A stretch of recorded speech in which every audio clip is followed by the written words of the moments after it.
নমস্কার বন্ধুরা, মধুমৌ সিম্পল লাইফে তোমাদের সবাইকে স্বাগত। আশা করছি তোমরা সবাই খুব ভালো আছো, আর আমিও খুব ভালো আছি। আজ বৃহস্পতিবার, মা লক্ষ্মীর একটা বিশেষ দিন। ঝটপট স্নান করে চলে এসেছি আমার এই ছোট্ট ঠাকুর ঘরে। আর দেখো, একটা কাপড় ভিজিয়ে নিয়ে আমি আমার সিংহাসনটাকে ভালোভাবে মুছিয়ে নিলাম। প্রত্যেক দিনই মোছা হয়, তবে বৃহস্পতিবারটা একটুটা অন্যরকমভাবে হয়। আর এই দেখো, আমার তিনটে গোপাল সোনা, ওদেরকেও আসনে আমি নামিয়ে নিলাম। এবার ওদের সিংহাসনটা একটু ভালোভাবে মুছিয়ে নেব।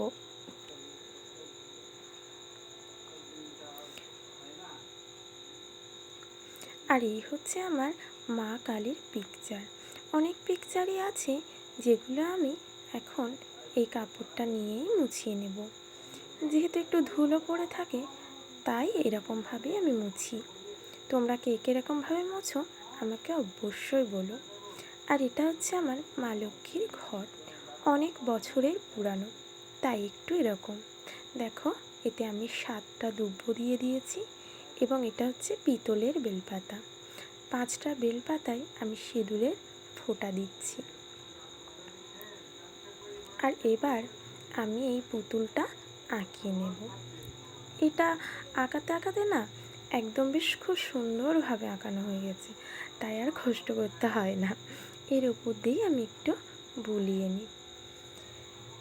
আমাকে আমার ছোটো ঠাম্মা শাশুড়ি বলেছেন যে এটা পূর্ণিমা বৃহস্পতিবারই পরিষ্কার করতে হয়। খেয়ালে থাকে না, তাই আর পরিষ্কার করে ওঠা হয় না। তবে আমি ওই কাপড়ের সাহায্যেই এই ঘরটাকে মুছিয়ে নিই। আর দেখো, আমি একটা বেলপাতা, জবা ফুল, তুলসীপত্র দিয়ে দিয়েছি, আর সিংহাসনেও বসে নিয়েছি। আর ওই পাশে ওটা হচ্ছে আমার বিয়ের গাছ কৌটো, যেটা আমার শাশুড়ি মা বলেছেন মা লক্ষ্মীর ঘটের পাশেই রেখে দিতে। আর এটা নাকি পানি শঙ্খ, তাই ওনার পাশে দিয়ে রাখি। এখন দেখো, আমি গোপুসোনাদেরকেও বসিয়ে দিয়েছি, আর সিংহাসনটাকে ভালোভাবে সাজিয়ে ভোগও দিয়ে দিয়েছি। আজকে ভোগে দিয়েছিলাম চিঁড়ে, একটু মিছরি, একটু আমুল দুধ, নকুলদানা, বাতাসা, এইগুলো। আচ্ছা, আমার গোপাল সোনাদেরকে কেমন লাগছে তোমরা কিন্তু অবশ্যই জানিও। এটা না আমার প্রথম ভিডিও, যদি কোনো ভুল হয় তোমরা ধরিয়ে দিও।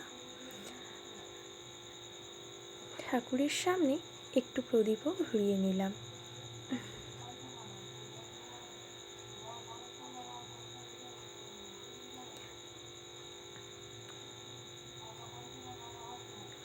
আর একটু ধূপ, সেটাও আমি একটু দোল পূর্ণিমা নিশি নির্মল আকাশ, ধীরে ধীরে বইতেছে মলয় বাতাস, লক্ষ্মী দেবী রমে করিয়া বসে নয়ন, আজিতেছে নানা কথা সুখে আলাপ। সেই